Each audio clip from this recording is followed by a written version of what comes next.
People just drop. They just drop and that's it. On high alert. Just straight up nitazenes, and it was being sold to kids. It was just straight up poison. For a deadly import hitting Australia. So when it hits hard and it can explode. And we need to be ready for that. Coming up on 60 Minutes. You only need a tiny amount to have overdose. Nitazenes are so dangerous, It's 1,000 times stronger than morphine. one touch can kill. He never stood a chance. But the dealers in China, making a fortune, How will you send it to me? By X price. couldn't care less. As parents, we want our kids to come home. Only thing that matters is to keep people safe and well. Next. You've probably never heard of nitazenes, but I promise that soon everyone in Australia will know all about them. Not for good reasons, though. Nitazenes are extremely potent painkillers. Strength-wise, think morphine and multiply it by 1,000. They were originally developed in the 1950s, but even back then were quickly deemed too dangerous for humans, so were largely forgotten. But now the synthetic opioids have reappeared and are being produced in massive quantities in Chinese labs.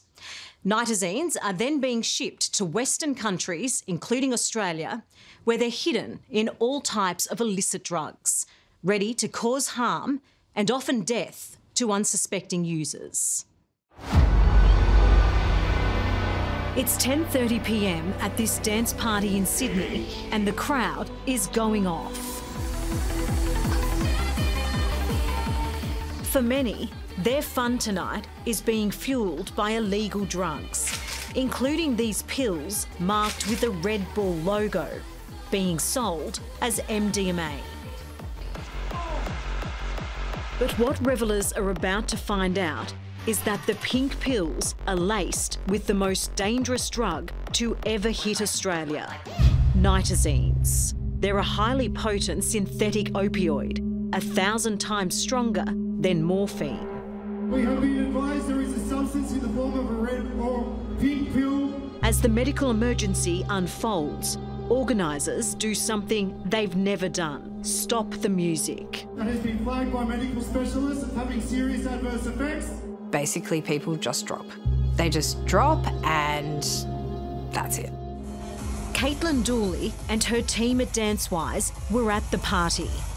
They're volunteers who help people when they overdose at events. People had been taking a substance that was being sold as MDMA, but was having the effect of sending people into extreme opioid overdose. This had no MDMA in it. It was just straight up nitazenes, and it was being sold to kids as MDMA. So it was just straight up poison. The former drug user turned law reform campaigner thought she'd seen it all until that night. When you were watching that, what was going through your mind? That was actually quite terrifying. We knew we were dealing with something that we hadn't necessarily seen on the ground before at events in ever, and it was so dangerous that there was absolutely no way to take it safely. And me being a drug nerd was like, that's a synthetic opioid and that is going to kill people. But Caitlin says nobody died that night because of the quick thinking of those on the ground. These people were being administered naloxone, which is an opioid reversal drug. Usually, one dose of naloxone is enough. But Caitlin learnt just how powerful nitazenes are. They would be okay for 20 minutes and they would go back down again. So all of these people needed to be transported to hospital. All of them needed intravenous naloxone in order to survive, and all of them did. Nitazenes are a group of extremely potent painkillers invented in the 1950s that never made it onto pharmacy shelves because they were simply too strong. More than 50 years on, nitazenes have entered the illicit drug market. Any type of substance, from MDMA, cocaine, counterfeit painkillers, even vapes, could be laced with the lethal substance. It's a new level of risk, Caitlin says, makes taking drugs more dangerous than ever. Everyone out tonight wants to have a good time, but for you now, it's more about what could go wrong. Yeah, I mean, there's a lot of risks involved now with going out and having a good time that didn't exist when I was younger. What is the biggest risk in your mind? Absolutely the tainted drug supply and the fact that you could think you're buying a bag of cocaine and wind up with a bunch of synthetic opioids which will just kill you. Take me down. It's the fatal mistake Claire Roche's son made. And when Dylan died, a lot of me died with him. So I try my best every day, but ultimately, life's difficult now. When Dylan died in England 3 years ago, he was one of the first people in the world to lose his life to Nitazenes. The 21-year-old musician used heroin, but never intended to kill himself. He was totally unaware his last hit was contaminated.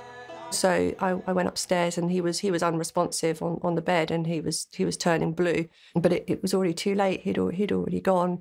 And the paramedic came out and said, "I'm really sorry, Sasha. We've done everything we can. Dylan has actually passed away." I still think about that moment a lot, thinking, how can I get out of this? How can I get out of this situation? How can I get him back again? But you can't. You can't. How do you accept, Claire, that your son wasn't supposed to die that day? Did make some very questionable decisions and choices, but at the end of the day, what he took, he thought he was safe in taking. He'd taken that amount before. He thought he'd be okay, and he wasn't. But he was ultimately killed by a silent killer that neither of us knew about, and he would never have known it was there. And the tiniest amount can be fatal. With 20 deaths already reported in Australia, on top of dozens of overdoses, authorities here, including Professor Malcolm McLeod, are on high alert. What would that amount do to you? So that's probably approaching a milligram or two, and that could be, depending on the nitazene, a lethal dose of that drug. This bag of nitazenes, brought into a drug checking facility in Canberra last month, prompted an emergency health warning. Professor McLeod, the head of chemistry at the Australian National University, says it wouldn't have happened without this critical technology. It's a machine that most laboratories around the country, the forensic laboratories for policing and so on, would not have access to. So this leads to really rapid responses. So we had the nitazene presented on a Friday night and we knew the answer that night. That kind of capability is amazing and really important if you want to find out what's going on in the drug market on a day-to-day basis. What did you learn about nitazenes that you didn't know before? So surprisingly for this sample, it was relatively pure, and that was a little bit unexpected for us. But there is nothing pure about the booming business of nitazenes.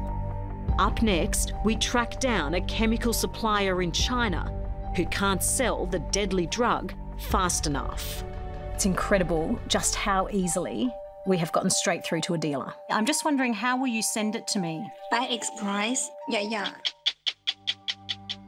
In the dark corners of the internet, drug dealers are waiting for any sign of a sale. We've uncovered a number of websites advertising nitazenes, a deadly synthetic opioid being made in China and shipped around the world. A lot of the nitazenes making it onto our streets are being made in chemical factories in China. And it's not hard to find the sites selling them online and on social media. This site here is openly selling nitazenes, and I'm about to make contact with them and see what they say. To be clear, we have no intention of buying any drugs. This is just to show how brazen these dealers are.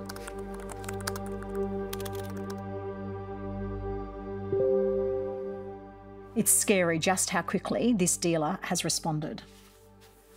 She's typing. She's come back and told me it's $7,000 US per kilogram of nitazenes. It's incredible just how easily we have gotten straight through to a dealer.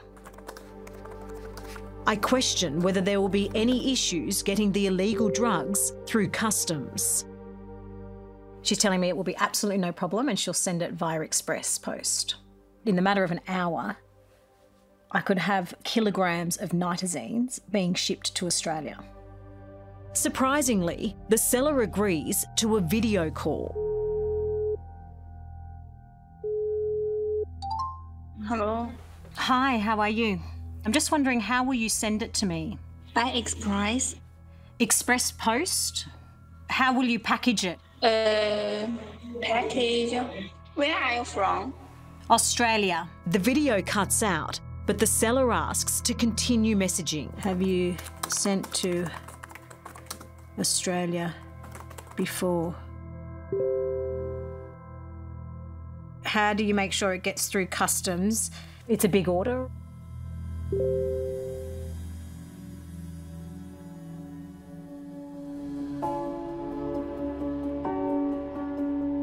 Before her son's death at their family home in England, Claire Rocher had no idea it was this easy to find illegal drugs on the internet. Dylan died after buying heroin laced with nitazenes on the dark web. Like any other online purchase, it was delivered in the mail. So it was arriving in your letterbox? Yeah, and I'd assume it was, I mean, you know, post. He used to get post all the time. Had no idea at all. How would he get it?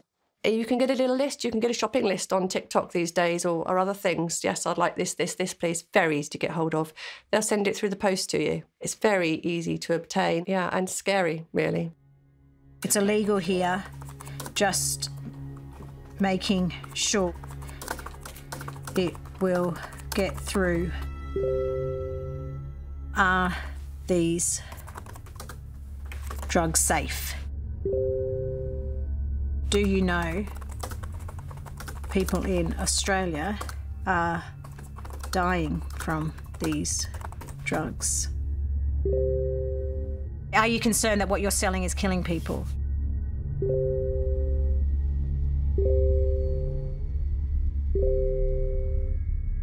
These suppliers from China are making the most potent synthetic opioid that's 1,000 times stronger than morphine, and incredibly, as you've just seen, they claim it's safe. Dr. Mary-Ann Jauncey runs the Safe Injecting Clinic in Sydney's King's Cross. It's her job to make sure when someone overdoses, they survive. Welcome. Thank you for having us. This is stage 1 of the supervised injecting facility. So in the 23 years that we've been open, we've intervened on more than 11,500 occasions of overdose, and nobody ever dies. She explains how overdoses are simple and easy to treat if monitored, but admits she's terrified of nitazenes. Switches off the bit of your brain that reminds you to breathe. We can literally get someone in a position where we can put this over their nose and mouth, make a seal, and then start breathing for someone. It's time critical, isn't it? Absolutely. Literally every second counts. Have you had any overdoses of nitazenes here? Not that we know of. So nitazenes is really quite a new phenomenon. The first time we've seen it in New South Wales was literally only a few years ago in 2021. Are you concerned about it? Quite frankly, it's terrifying. If nitazenes get into the illicit drug supply in Australia, deaths will skyrocket. So when it hits hard and it can explode. And we need to be ready for that. And this is what concerns me, is that we are not putting the time, energy and resources into being prepared. Preparation is vital because nitazenes are being detected in all types of drugs. MDMA, ketamine, cocaine, and counterfeit pharmaceuticals like Valium and oxycodone. They're even being found in vapes. For Dr. Jauncey, not knowing what substances have been contaminated with is another reason why people should be able to test their drugs before taking them. It's long been a controversial debate. Why is it that we say the only testing that we can do is after the event? Why do we wait until the overdoses have happened? Why do we wait until the deaths have happened? Surely it makes sense to put information and power in the hands of people, give them information about what they're using. That must be incredibly frustrating for you. Beyond frustrating, actually, when you know that lives are at stake. Currently, only the ACT and Queensland have drug testing clinics. And without the service being widely available, medical experts say the only other defence we have against widespread deaths is naloxone. Paul, this is a timely message. We'd love everybody to be able to know how to use it and to have access to it if possible. Dr. Paul McCartney has treated drug addicts for 25 years. So this is where we keep the naloxone. He's so worried about the harm nitazenes and other opioids could do, he's calling for everyone to carry naloxone, even if you don't take illegal drugs.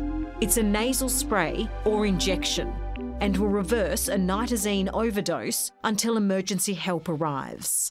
Can anybody have access to this? Yes, so now the rules in Australia are that anybody can access this from a pharmacy in the way that we talk about people knowing CPR or responding to somebody who collapses with a cardiac arrest with the defibrillator devices. This is an equivalent for a heart attack. This is for people who have an opioid overdose. If you have it in your home, it's something that can be there if you know, heaven forbid, something goes wrong and people overdose. It can give people the power to bring people back to life. The fact you're saying that, what does that tell you about the future of drug use in this country? Well, the future of drug use is always uncertain, you know, so it fluctuates a lot over time. But we want to be prepared for whatever comes. We know with opioids, that's what's devastated North America, and we're hoping that doesn't arrive here, but we'd like to be prepared in case it does, to be able to stop those huge numbers of people dying. And Marianne agrees naloxone should become a staple in everyone's home. It will save your life if you're overdosing from opiates. So this needs to be readily available in glove boxes and kitchen cupboards around the country. What have you seen change when it comes to the illicit drug market in recent years? What we're seeing at the moment in Australia is probably the most unstable drug market that we've ever seen. It's unprecedented. We're seeing new and emerging substances coming on the market. We've got more drug alerts out at the moment than I think we've almost ever had. And that drives those working on the front line to push for change, because to them, the war on drugs has been lost. One of the reasons nitazenes are going to arrive is because what the war on drugs and prohibition does is create what's known in our industry as the iron law of prohibition. That states that drugs will become stronger and stronger and stronger the more illegal they are. Well, it's like if you tell someone not to do something, they're going to want to do it, right? Well, that's right, but it's also economics. So if you make something illegal, then there is a tendency to try and make that product in as small and as potent, more bang for your buck, if you like. We asked both police and Border Force to come on the program, but they declined. And Dr. Jauncey says their silence goes to the very heart of the issue. Even the word drugs brings up a sense of fear in most people. And I understand that, but I also understand that that fear gets in the way of making good policy. What I want to say to people is, actually, we're all scared about the same thing, and that is, as parents, we want our kids to come home. The only thing that matters is to keep people safe and well. Claire Rocher will always regret not being able to keep her boys safe. She wants Dylan's death to be a warning for Australia to act now, but also a reminder of just how unpredictable life can be. So he never stood a chance, really. So you think you're safe. People will think they're safe taking what they're taking, and they're not. If you could say one more thing to him, Claire, what would you say? I'll just tell him that I love him. And that he doesn't need to be sorry for anything.